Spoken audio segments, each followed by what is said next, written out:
Business Book Summaries. Hello? Today, I'm thrilled to dive deeper into the intriguing world of motivation. We'll explore the surprising lessons from the science behind it.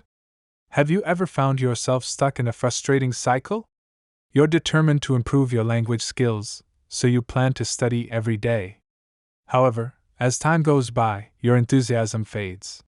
Or perhaps you've purchased a book with the best of intentions, only to leave it untouched, collecting dust. Or maybe you've embarked on a fitness journey to shed some weight but found your motivation vanishing quicker than the pounds. This common yet perplexing pattern, where our actions don't align with our intentions, is what we're addressing today. Our focus is on the insights of Ayelet Fishbach, a renowned University of Chicago professor and an expert in the psychology of motivation. Her work delves into the fascinating realm of how our desires and aspirations can be transformed into tangible actions. Fishbach's approach is unique. She doesn't just offer the usual success strategies, but provides insights grounded in solid experimental research. She highlights a crucial point: our failure to act isn't just about laziness or forgetfulness, it's often blocked by three main barriers. Let's uncover these obstacles and discuss strategies to overcome them. Before we delve further, remember that we regularly share new content.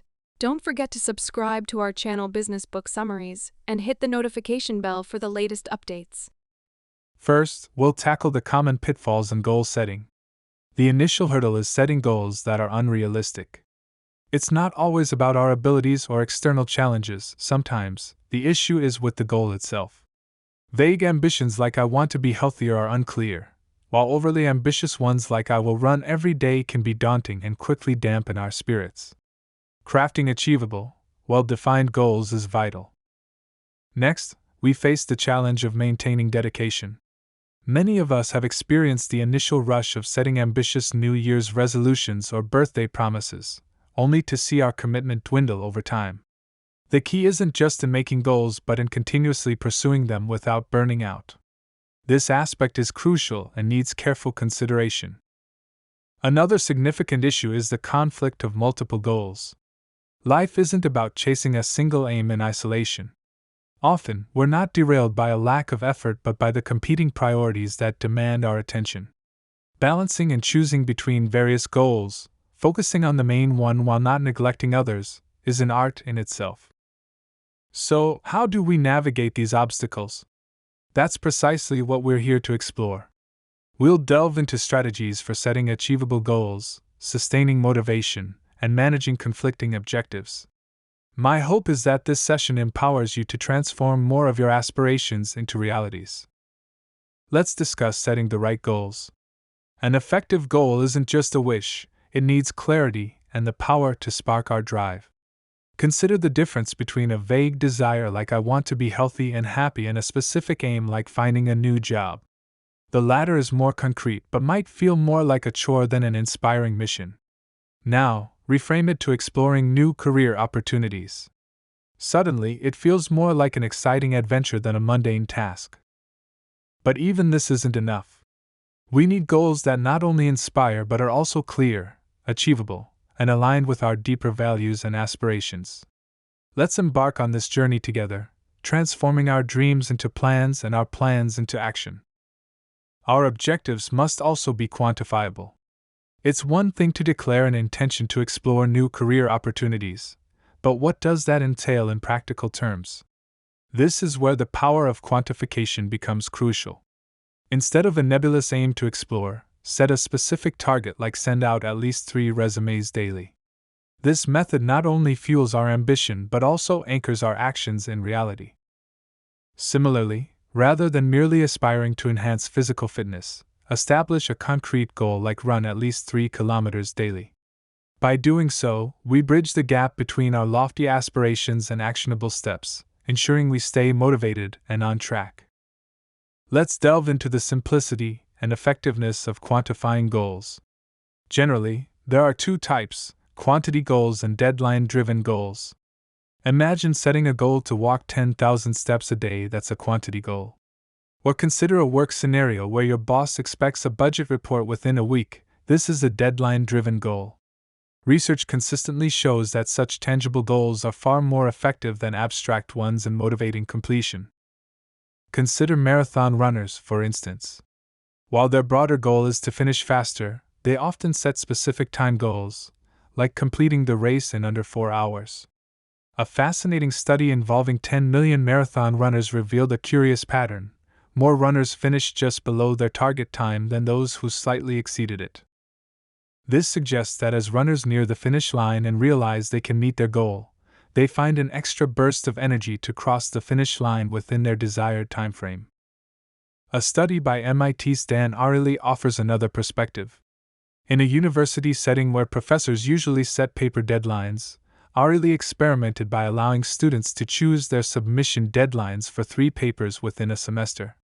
The students who set their own deadlines tended to approach their work more proactively, especially as each deadline loomed. In contrast, those who didn't set specific deadlines often ended up rushing towards the end of the semester, with a higher likelihood of not completing their tasks. This highlights how self-imposed deadlines can drive productivity and goal completion. From these cases, we learn the power of quantifiable goals. They command our attention and drive us to meet exact figures, enabling us to track our progress and make timely adjustments. For example, a goal to improve sleep quality becomes more effective when quantified, like committing to 8 hours of sleep each night or setting a strict bedtime of 11 p.m. The specificity of a goal greatly enhances its enforceability and effectiveness, making quantification a key element in goal setting. To summarize, the author suggests that the first step to achieving our dreams is setting the right goals. These should be clear and specific, ignite your passion without feeling burdensome, and be measurable and achievable. Such goals not only provide a clear direction but also offer a tangible way to monitor progress and celebrate achievements, keeping us motivated and focused on the path to success. The effectiveness of these promotional cards varied significantly based on the customer's progress towards the free lunch. Customers who dined frequently soon after receiving the card were more responsive when their attention was drawn to the remaining number of visits needed. Conversely, those who dined less frequently in the initial months felt more motivated to return sooner when their focus was on the visits they had already completed. The takeaway here is clear: in the initial stages of goal pursuit, it's beneficial to highlight what's been achieved. As you progress, the focus should shift to what's left.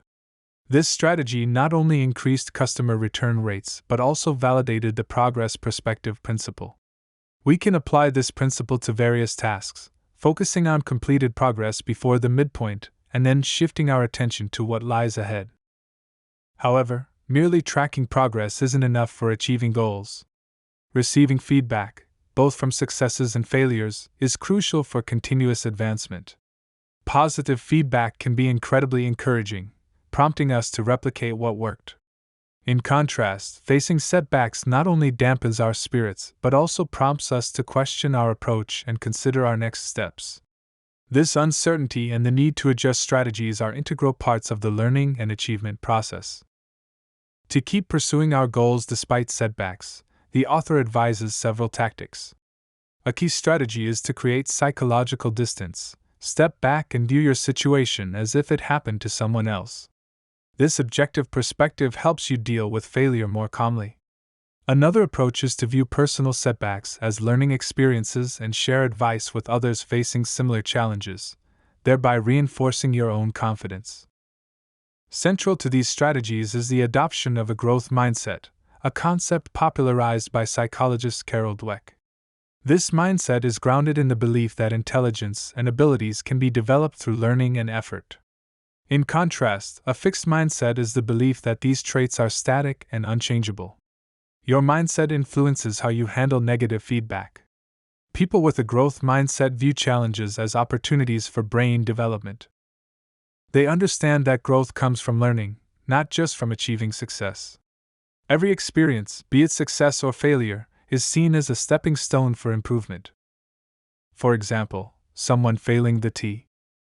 The effectiveness of these promotional cards varied significantly based on the customer's progress towards the free lunch. Customers who dined frequently soon after receiving the card were more responsive when their attention was drawn to the remaining number of visits needed. Conversely, those who dined less frequently in the initial months felt more motivated to return sooner when their focus was on the visits they had already completed. The takeaway here is clear: in the initial stages of goal pursuit, it's beneficial to highlight what's been achieved. As you progress, the focus should shift to what's left.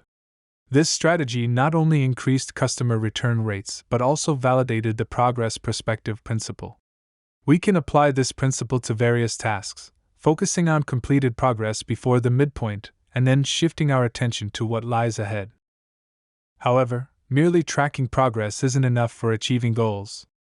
Receiving feedback, both from successes and failures, is crucial for continuous advancement.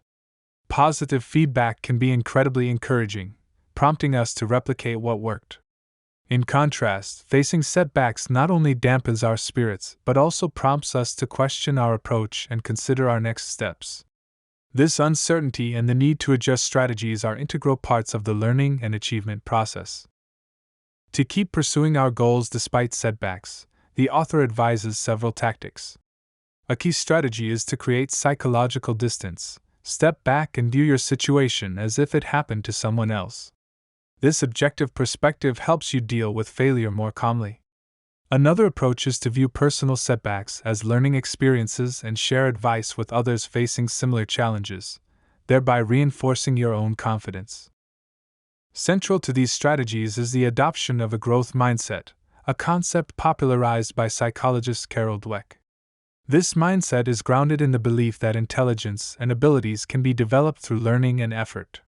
In contrast, a fixed mindset is the belief that these traits are static and unchangeable. Your mindset influences how you handle negative feedback. People with a growth mindset view challenges as opportunities for brain development. They understand that growth comes from learning, not just from achieving success. Every experience, be it success or failure, is seen as a stepping stone for improvement. For example, someone failing the TOEFL test might expand their vocabulary in the process. A person might not secure an internship but can learn where they need improvement. Failing to change jobs can still be a valuable experience in honing interview skills. This mindset helps minimize the sting of failure, transforming setbacks into constructive learning opportunities. By embracing this approach, we can navigate the ups and downs of pursuing our goals with resilience and a focus on continuous growth. Tests might expand their vocabulary in the process. A person might not secure an internship but can learn where they need improvement. Failing to change jobs can still be a valuable experience in honing interview skills. This mindset helps minimize the sting of failure, transforming setbacks into constructive learning opportunities. By embracing this approach, we can navigate the ups and downs of pursuing our goals with resilience and a focus on continuous growth. For a more profound understanding of how to cultivate and implement a growth mindset, the book Mindset offers comprehensive insights. It's an invaluable resource for those eager to adopt this approach for personal and professional growth. An essential factor to consider is how expertise and deep investment in our field can diminish the sting of negative feedback. Take, for instance, a veteran sales professional who ranks low in a quarterly assessment. They wouldn't be disheartened. Their confidence and years of accumulated knowledge reassure them that such a downturn is merely temporary. Instead of feeling defeated, this setback might actually fuel their ambition to reclaim their top position. Conversely, a sales novice facing the same situation might doubt their capabilities or suitability for the career, illustrating how deep expertise acts as a shield against the discouraging effects of failure. To encapsulate, the journey to realizing our aspirations begins with setting a goal that is both fitting and motivational. The second step involves self-motivation through progress monitoring and sustaining a growth mindset, ensuring a steadfast commitment to our objectives. The third critical aspect is managing goal conflicts. The principles discussed earlier often imply a single goal focus, but in reality, we juggle multiple, sometimes conflicting, goals. Balancing between the pursuit of wealth and health, or reconciling professional success with family happiness requires strategic compromise to achieve multiple objectives. A key strategy is to identify intersections among different goals. For instance, if your goals include financial stability, maintaining health, and nurturing family bonds, look for actions that simultaneously address these areas. Cooking at home can be cost-effective, healthier, and enhance family ties. Biking to work promotes fitness, saves money, and supports environmental sustainability. Adopting such synergistic actions helps in maximizing the fulfillment of diverse goals. In practical scenarios, we often encounter situations that don't allow for ideal solutions, leading to tough choices. Consider the goal of being honest. While honesty is generally valued, it can sometimes jeopardize relationships. For example, openly criticizing a boss's mistake or commenting on a friend's weight gain, despite being honest, might risk professional advancement or damage the friendship, illustrating conflicts between goals. To manage such conflicts, two approaches can be considered: compromise and prioritization. Compromise involves finding a balance where each goal is partially met but none is fully achieved. Prioritization, on the other hand, focuses on one goal at the expense of others. For instance, someone might eat only 2 meals a day as a compromise to lose weight, while another might prioritize health by quitting smoking. Deciding between prioritization and compromise depends on individual circumstances and the specific context of the goals involved. By understanding and applying these strategies, we can navigate the complex landscape of our aspirations more effectively, making informed decisions that align with our overarching life objectives. Firstly, consider whether expressing your identity is crucial. If so, prioritizing is generally more effective than compromising, as the latter can send mixed signals. For instance, an environmentalist keen on showcasing their commitment might opt to purchase an electric car and consistently conserve energy. This clear stance reinforces their identity and values without ambiguity. Secondly, assess whether your goal's value is relative or absolute. Cooking at home is healthier but not obligatory, allowing for leisure time activities. This is a goal where compromise might be acceptable. In contrast, goals with absolute value, like passing a bar exam, demand a prioritization approach. These goals require full commitment, as anything less may render the effort as good as not attempting them at all. An intriguing aspect of goal pursuit is the significance of the order in which we approach our goals. Consider this humorous analogy. A priest says smoking while praying is unacceptable, but praying while smoking is fine.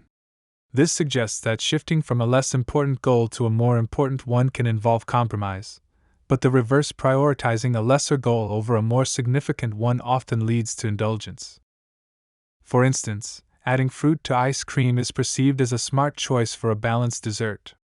However, adding ice cream to a fruit salad might seem like giving in to indulgence. When determining whether to compromise or prioritize among various goals, a key factor is eliminating distractions from secondary goals that might impede primary ones.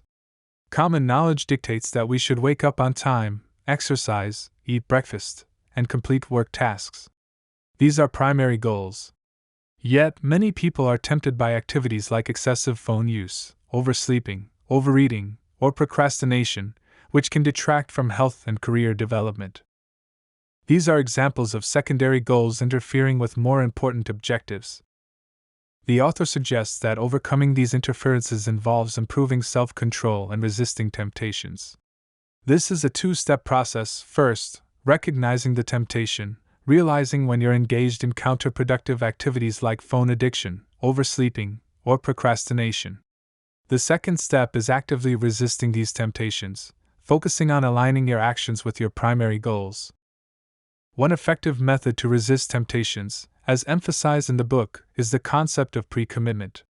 This involves preemptively removing the opportunity for temptation.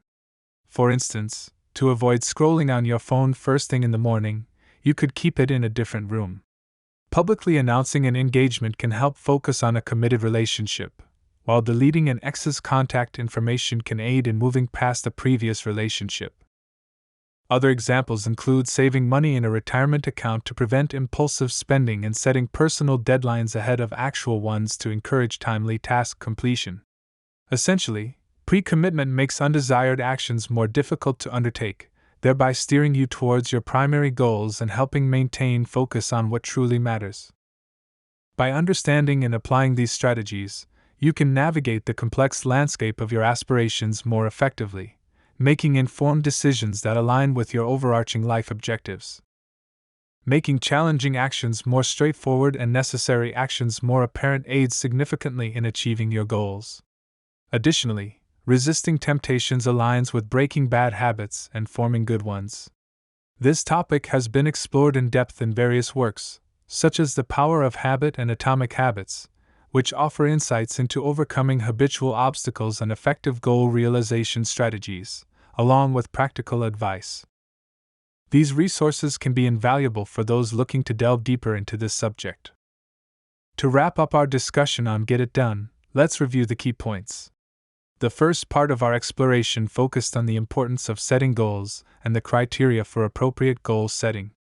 Goals should be specific, motivating, quantifiable, and actionable. These characteristics ensure that goals not only inspire action but also allow for flexibility and adaptability as you make progress.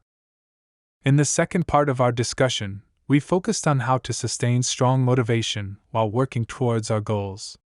This involves closely monitoring progress and applying the small zone principle, where we reflect on past achievements in the initial stages of a task and then focus on remaining efforts as we approach completion. Additionally, adopting a growth mindset to view both successes and failures as opportunities for learning is vital. This perspective helps transform setbacks into stepping stones for progress. In the third part, we examined how to navigate the complexities of managing multiple goals. This includes finding synergistic opportunities where actions can fulfill multiple objectives and employing strategies of compromise or prioritization to handle conflicting goals. We also explored the concept of pre-commitment as a means to combat detrimental habits and focus on primary goals. Furthermore, the original book discusses leveraging social support and collaboration to achieve goals. While I didn't delve into this aspect as it focuses more on interpersonal dynamics than individual growth, it remains an important topic for those interested in exploring further. To wrap up, the essence of Get It Done can be summarized with a key message from the author. The aim is to use motivational science to guide and control our desires rather than being ruled by them, to accomplish our goals more rationally.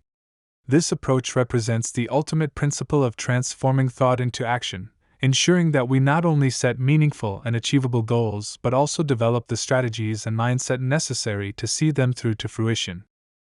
By understanding and applying these principles, we can navigate the journey of personal and professional development with greater clarity, purpose, and success. We're keen to hear your thoughts on our content. Feel free to share your opinions or recommend books in the comments section. Don't forget to subscribe to our channel Business Book Summaries and hit the notification bell to stay updated with our latest summaries. Thank you, and have a wonderful day.